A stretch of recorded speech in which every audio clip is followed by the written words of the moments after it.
Hello everyone, it's the Magical Quilt and I'm here to do a manga review. I'm going to be doing the review on all of the books that I read. I'm going to move on to the BL books. I'm going to do a quick review and rate them. Alright, let's begin. I started reading BL because my sister reads BL and she introduced me to the genre. I read BL when I was much younger and shouldn't have been reading some of those raunchier manga back in the day. And then I just stopped reading it for a long period of time because I wasn't reading as many books or manga because I was in school. Now that I have reconnected with BL, it is definitely different and I got introduced to the Omegaverse. This book, it's mature. It is spicy as heck. It is mainly intimacy.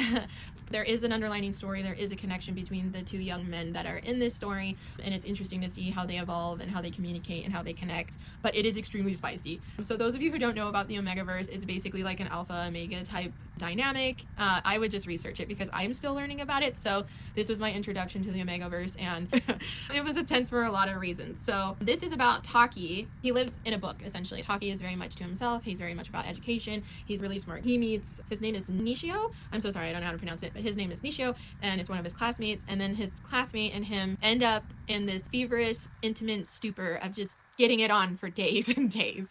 In the process of that, Taki comes to find out what's going on with them. This manga is an introduction to the Omegaverse. It is an extremely intense read. There is lots of intimacy on a lot of pages. Their dynamic isn't toxic from what I've noticed in the first volume. It seems like they really are trying to understand their situation and connect with each other. And so for that, I definitely will give this a 5. It is very, very spicy. I'm not joking, so go in understanding that. Another book with a little bit of spice, this wasn't a lot of spice, it was just a little bit of spice, is Black Blood. And so this is Ethan, which is a battle-worn cyborg, and this Mikhail, which is a botanist. And it's basically a sci-fi manga, and there was a lot more story. There was only just a little bit of intimacy, and it's really interesting. I'm really interested to know his background. He has some memories that are coming up that are really intense, and I would love to know more about him. And he's just super sweet, and he seems to just really care for him, regardless of the fact that he's a cyborg. There's a really cute dynamic between the two of them, and I really like the story behind this and the world that is built behind this. So this was a 5 for me.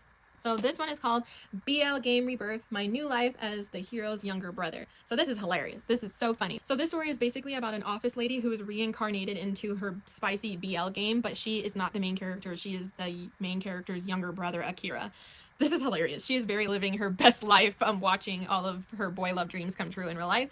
But the tables start to turn. All of the main character's love interests end up starting to like Akira instead. So she's like, I don't want to live the experience, I just want to watch the experience.